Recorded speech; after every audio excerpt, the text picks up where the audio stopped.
예, 오늘은 마지막 시대의 태도라는 제목으로 말씀을 살펴보겠습니다.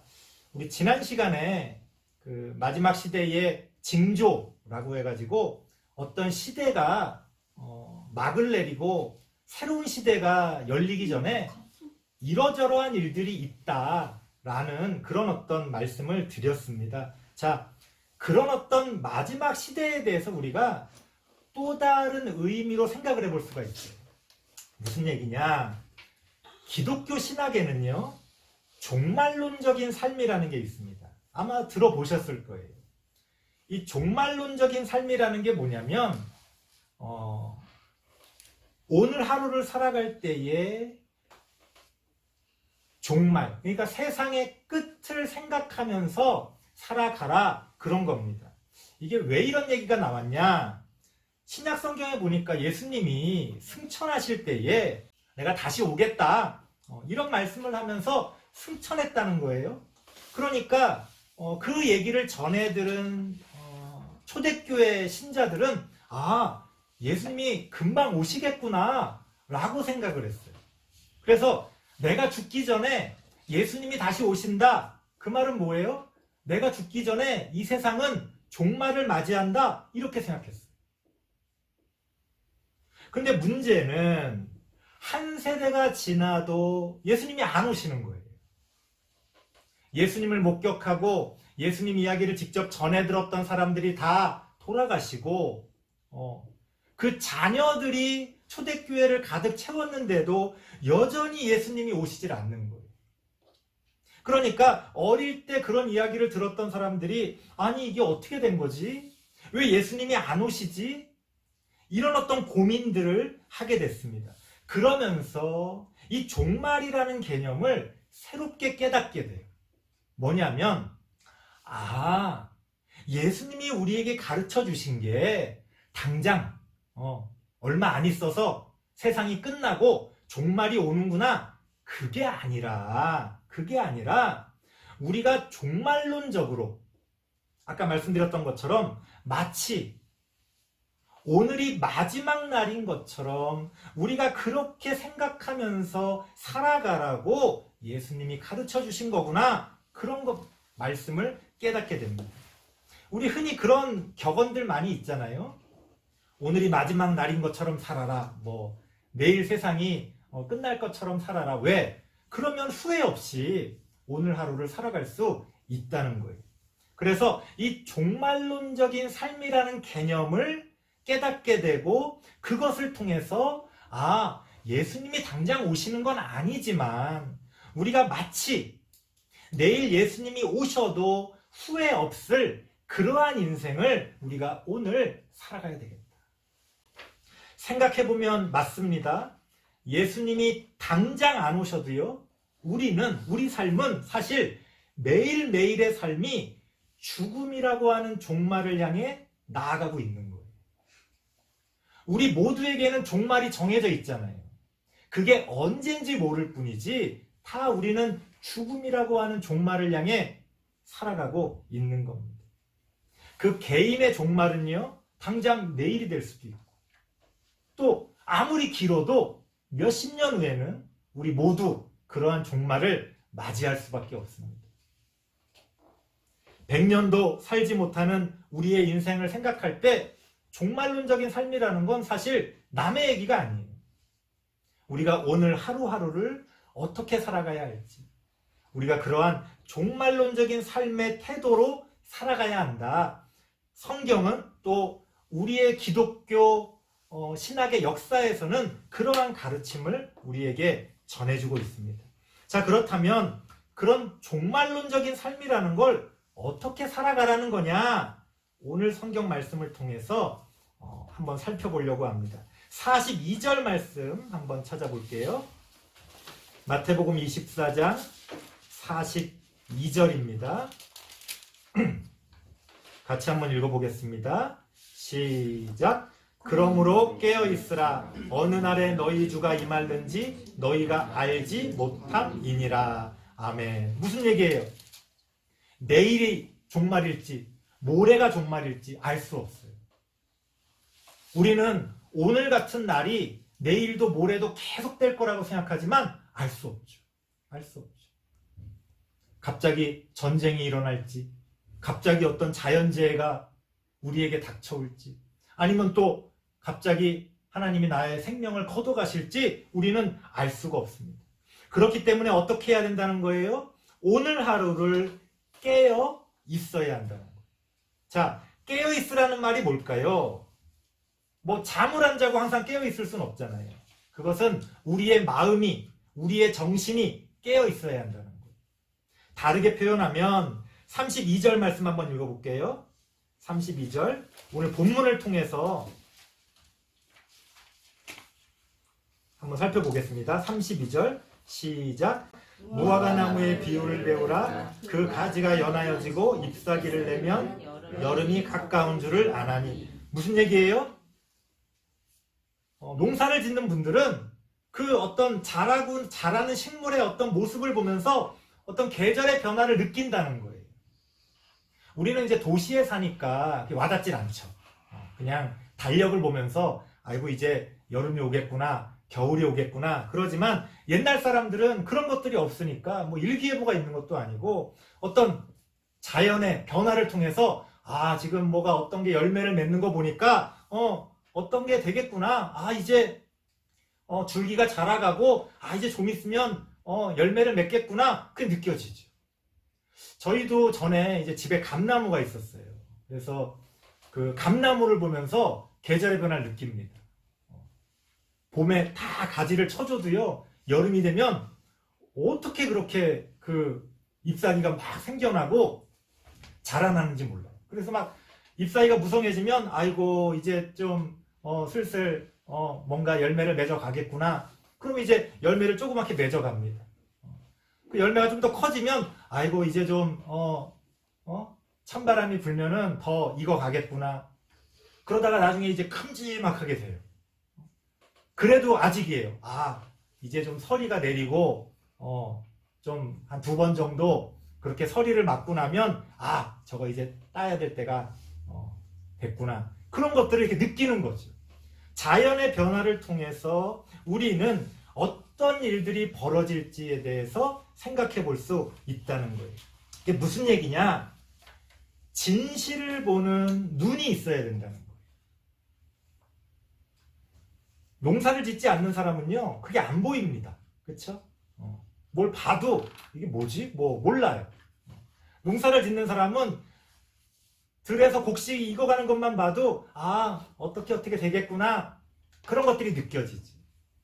우리가 이 세상을 살아가면서 어떤 진실을 볼 수 있는 눈이 있어야 돼요. 깨어있다는 건 그거예요. 아니 우리 뭐 다 깨어있죠. 그런데 봐도 그게 무슨 의미인지 이게 뭐가 벌어지고 있는지 모르면은 그건 깨어있는 게 아니죠. 어떤 일들이 막 벌어지고 있어요. 어떤 일들이 막 내 주변에서 일어납니다. 근데 그게 무슨 의미인지를 전혀 모르면 우리의 영혼은 잠자고 있는 거예요.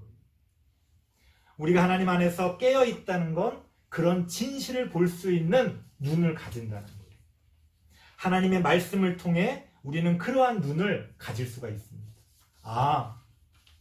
이건 지금 그런 의미구나.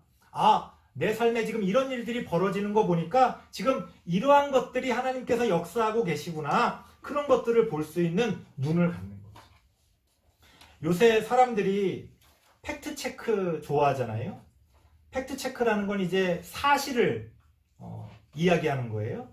그런데 사실은 더 중요한 게 뭐냐면 진실이에요. 진실. 사실보다 더 중요한 게. 사실이라는 건 부분입니다. 부분. 야, 어쨌든 그거 사실이잖아. 맞아요. 사실이에요. 진실이라는 건 뭐예요? 그럼 그것을 더 큰 눈으로 보는 거예요. 더 크게. 예를 들어서 어떤 사람이 집에서 뭐 병을 깨뜨렸어요. 그릇을 깨뜨렸어. 아이가. 그럼 부모가 볼 때는 야! 이거 왜 깨뜨렸어? 깨뜨린 거는 사실이에요. 나중에 알고 봤더니 엄마를 도와주려고 엄마 없을 때 청소를 하다가 아니면 설거지를 하다가 그걸 깨뜨린 거야. 그러면 의미가 완전히 달라지죠. 똑같이 깨뜨린 거지만 의미가 완전히 달라져요. 처음에 깨뜨린 거는 혼날 짓이죠. 깨뜨렸으니까. 두 번째는 칭찬받을 짓이죠. 그 마음이 엄마를 돕겠다고 그래도 혼내겠지만 깨뜨렸으니까 그래도 혼내겠지만 야! 위험하게 왜 그렇게 했어? 그렇게 얘기하겠지만 그래도 그래도 엄마를 돕겠다고 그렇게 했구나. 그 마음 때문에 그 의미가 완전히 달라집니다. 진실이라는 건 그런 거예요. 오늘날 사람들이요 엄청 똑똑한 척 하는데 사실만을 얘기해요. 무슨 사실, 그랬잖아, 저랬잖아. 근데 그랬던 그 일이, 저랬던 그 일이 크게 봤을 때 어떤 의미인지를 몰라요. 그러니까 마치 그냥 누가 이 사람 나쁘다 그러면 우르르 몰려가서 막 돌 던지고 이 사람한테 이런 일이 있었다 그러면 아우 하면서 막 뒤에서 막 흉보고 막 이런 일들이 벌어지는 거예요. 왜 그런 일이 벌어졌는지 그 사람한테는 어떤 사연이 있는지 아무도 궁금해하지 않아요. 사실을 보는 것도 중요합니다. 어쨌든 사실을 알아야 되니까. 하지만 하나님을 믿는 사람들은 그 사실 너머에 있는 진실까지 볼 수 있어요. 우리가 성경을 왜 배웁니까? 2000년 전에 쓰여진 이 성경이 뭐 대단한 게 여기에 담겨 있습니까? 사실은 오늘날 우리에게 진정한 지식을 주는 거는 과학책이에요. 그렇죠? 우리한테 당장 쓸모가 있는 건 무슨 자격증, 기술, 뭐 이런 것들이에요. 그럼에도 불구하고 우리가 성경을 보는 것은 그 성경이 우리에게 진실을 보는 눈을 주기 때문에 그래요. 그래서 우리는 하나님의 말씀을 통해서 진실을 볼 수 있는 그런 어떤 눈을 가질 수가 있어야 됩니다. 또 하나는 뭐냐? 35절 말씀 같이 한번 읽어볼게요. 35절 시작. 천지는 없어질지언정 내 말은 없어지지 아니하리라. 하나님의 말씀은 없어지지 않는다는 거예요. 무슨 얘기예요? 진리는 변하지 않는다는 거예요. 그렇기 때문에 우리는 진리를 들을 수 있는 귀가 있어야 됩니다. 누군가가 옳은 소리를 해요. 그러면 이유 불문하고 그 옳은 소리가 옳은 소리네? 라고 들릴 수가 있어야 돼요. 그런데 우리의 마음이 닫혀있고 우리의 생각이 닫혀있잖아요. 그러면 내가 생각하는 것을 벗어나지 못해요. 혹은 내 마음에 안 들면 그냥 안 들으려고 하는 거예요. 우리는 진리를 들을 수 있는 귀가 있어야 됩니다. 저도 아이들을 키우면서 화날 때가 있잖아요. 이해할 수 없는 행동을 아이들이 했을 때 화가 나요. 야! 너 왜 그랬어? 그러면 이제 우리 아이들은 그게 이제 훈련이 되어 있는데 우리 아이들은 제가 이제 버럭 화를 내면 이제 이유를 얘기를 합니다. 이거 사실 이래서 이랬어요. 그래요. 그러면 저는요 금방 그랬어? 야 미안하다 야. 저는 금방 사과를 해요. 보통 화를 내고 나면 사과하기가 민망하잖아요. 그래서 알고 봤더니 사실은 내가 이렇게 화낼 일이 아니었어. 그래도 계속 화를 냅니다. 아니면 그냥 못 들은 척 어쨌든 말이야 그래도 그랬어야지 막 이렇게 얘기를 해요. 저는 안 그래요. 저는 막상 얘기를 딱 들었는데 네 말이 맞네? 그러면 저는요 금방 사과해요. 야 미안하다. 왜? 진리를 들을 수 있는 귀를 열어놓는 거예요. 옳은 소리를 들을 수 있는 귀를 항상 열어놓는 거예요. 내 마음에 안 드는 사람이 얘기를 할지라도 내가 평소에 싫어하는 사람이 말할 때조차도 그 사람이 옳은 소리를 하면 저건 어쨌든 맞는 말이네 인정하는 거예요. 요즘은 어떻습니까? 뭐 정치적으로도 그렇고 사회적으로도 그렇고 가만히 사람들 얘기하는 걸 들어봐요. 남의 얘기 안 들어요. 자기 얘기만 해. 전에 한번 어떤 엄마들끼리 모이는 자리에 제가 어떻게 해서 앉아있게 됐어요. 그 엄마들이 막 수다 떠는 걸 들어봤어요. 제가 깜짝 놀랐어요. 다 자기 얘기만 해요. 그러니까 대화라는 거는 이 사람이 무슨 얘기를 하면 어쨌든 거기서부터 또 얘기를 이끌어가야 되잖아요. 자, 이 사람이 A라는 얘기를 했으면 A 다시를 얘기한 다음에 그 다음에 B로 넘어가든지 말든지 해야 되는데 이 사람이 A를 얘기했어요. 그 다음 사람이 바로 그냥 B를 얘기해. 그 다음 또 C를 얘기해. 알고 보면 다 자기 얘기만 해. 아무도 상대방 얘기를 안 들어요. 와, 근데 더 놀라운 건 아무도 그걸 개의치 않아. 와, 이게 뭐지? 1시간을 넘게 앉아있는데 다 자기 얘기만 하는. 그리고 야, 희한하다. 이건 대화가 아니죠. 이건 듣는 게 아니에요. 자기 말하기만 좋아하는 거지 남의 얘기를 들으려고 하지 않는 거예요. 마치 노래방에서 누가 노래 부를 때 자기는 다음 곡 준비하는 것처럼 상대방 노래 안 들어. 나 다음에 뭐 해야지. 다 책만 쳐다보고 있고. 이게 이러면 안 되는 거죠. 이러면 안 되는 거예요. 귀가 열려 있어야 돼요. 귀가. 오늘날 현대인들은요, 엄청 똑똑한 척 하는데 다 자기가 보고 자기가 알고 있는 것 안에서만 똑똑해. 남의 얘기를 들으려고 하지 않아. 또 그러다가 또 엉뚱하게 이상한 얘기에는 또 귀를 기울이고. 이게 도대체 분간을 못하는 거예요. 분간을. 진리를 들을 수 있는 귀가 없기 때문에 그렇습니다. 우리가 하나님 말씀을 배우면요, 제가 장담합니다. 제가 설교하는 내용을 듣고 하나님의 말씀을 차근차근 배워나가잖아요. 진리를 들을 수 있는 귀가 열립니다. 진실을 볼 수 있는 눈이 열려요. 그게 깨어있는 거예요. 그게. 오늘날 교회를 다니는 사람들의 문제가 뭐냐? 교회는 열심히 다니는데 그 영혼이 다 깨어있지 못하다는 거예요. 눈은 자기가 보고 싶은 것만 보고 귀는 자기가 듣고 싶은 것만 들으니까. 그러니까 다들 영적으로는 잠을 자고 있는 거예요. 우리는 깨어있어야 합니다. 우리는 종말론적인 삶을 살아간다는 것을 우리의 삶 가운데서 어떻게 살아낼 수가 있습니까? 그렇게 깨어있는 우리의 영혼을 통해서 그렇게 살아갈 수가 있다는 거예요. 두 번째는요, 44절 말씀입니다. 44절 같이 한번 읽어볼게요. 시작.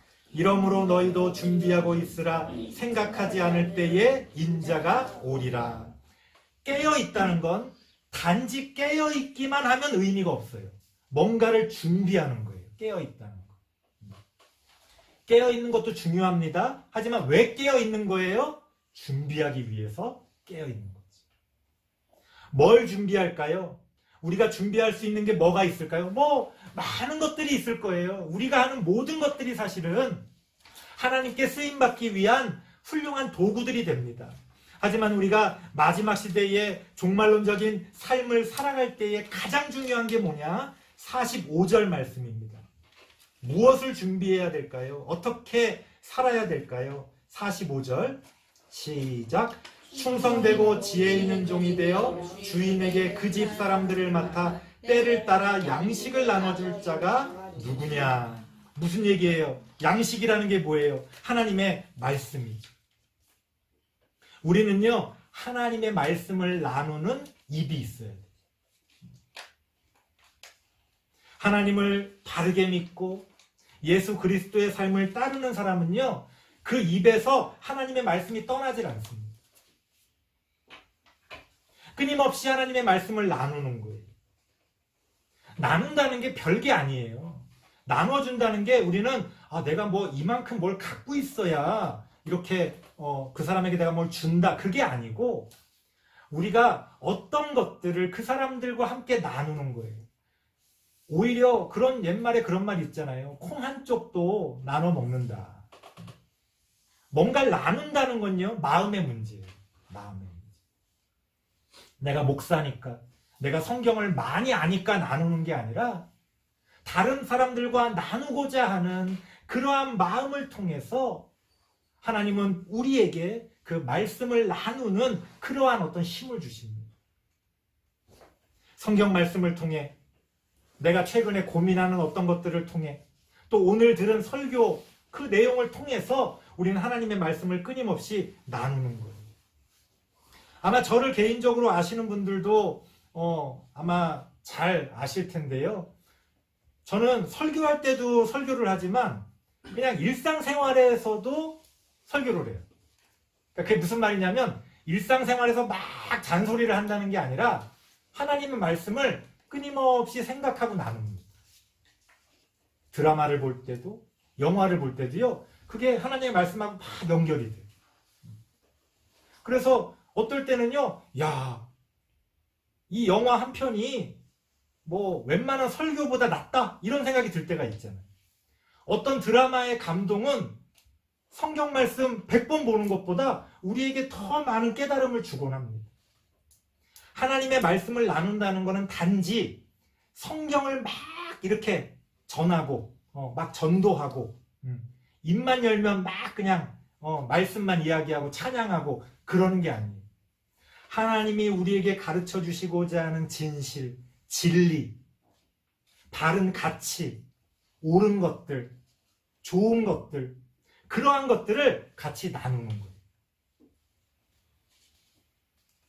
나쁜 것들은 지난번에도 그런 말씀 드렸잖아요. 나쁜 것들은 하지 말라고 그래도 막 퍼져가요.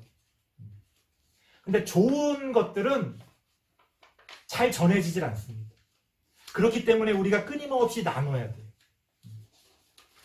단지 전도를 하라는 게 아니에요. 뭐 우리 교회 가자. 그건 하나님 말씀 나누는 게 아니잖아요. 우리 교회를 가건 안 가건 상관없이 내가 깨닫고 내가 배운 또 내가 그것을 통해서 어떻게 살아야 될지를 내 안에 담은 것들을 이렇게 나누는 거예요. 아파하는 사람이 있을 때 그 사람이 눈에 들어와요. 그래서 그 사람을 위해서 힘내. 많이 아프지? 그렇게 손을 내밀 수 있으면 그게 말씀을 나누는 거예요. 꼭 성경 말씀을 나눠야 나누는 게 아니에요. 그런 강박관념을 가질 필요가 없어요. 아파하는 사람과 함께하는 게 하나님의 말씀이잖아요. 그러면 힘들지 함께 나누는 거예요. 어떤 사람이 소외돼 있을 때 가서 인사라도 한번 건네주고 손을 내밀어 주는 거예요. 그게 말씀을 나누는 거예요. 그렇게 우리는 삶 가운데서 하나님의 말씀을 나눠야 합니다. 그래서 좋은 것들이 점점 많아져야 돼요. 좋은 얘기들이 많아지고 어떤 사람이 그래요? 요새 뉴스 보면 맨날 안 좋은 얘기만 있고 언론이 문제야. 언론이 왜 그럴까요? 나쁜 얘기, 부정적인 얘기를 쓰면 사람들이 막 클릭해서 봐요. 좋은 얘기는 안 봐. 그러니까 그렇게 하는 거예요. 저는요, 저 하나뿐이지만 어떤 나쁜 것들이 있을 때 저는 외면합니다. 이런 것들은 봐주면 안 돼. 보고 싶죠? 무슨 얘기지? 보고 싶지만 안 봐요. 그래야지 좋은 것들이 더 선한 것들이 많아질 수가 있어요. 내가 먼저 그렇게 살아야 되는 거예요. 하나님의 말씀을 나누는 겁니다. 우리의 삶 가운데서 하나님의 말씀을 그렇게 나눌 때 우리는 하나님 앞에서 준비되어져 가는 거예요. 하나님이 그렇게 준비된 사람을 사용하십니다. 그게 언젠지는 알 수 없지만 하나님은 그렇게 준비된 자를 통해서 역사를 이루어 가시고 하나님의 나라를 이루어 가시는 거예요. 그래서 우리는 일상의 삶 가운데서 그렇게 하나님의 말씀을 나누는 것들이 필요해요. 설교를 마치겠습니다. 마지막 시대에 우리는 어떻게 살아가야 할까요? 종말론적인 삶이라는 건 어떤 겁니까? 깨어있고 준비하는 삶. 우리는 그렇게 깨어있고 준비하는 삶을 통해서 하나님께 쓰임받고 그렇게 하나님이 함께 하시는 그러한 우리의 삶을 살아갈 수 있어야 되겠습니다. 기도하겠습니다. 하나님 감사합니다.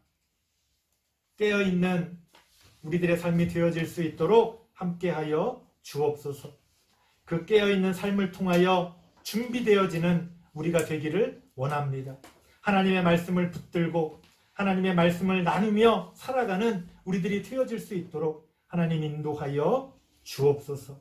그런 사람들이 모이는 교회, 우리 신평교회가 그런 교회로 이어져 갈 수 있도록 하나님 은혜 내려 주옵소서. 예수님의 이름으로 기도드리옵나이다. 아멘.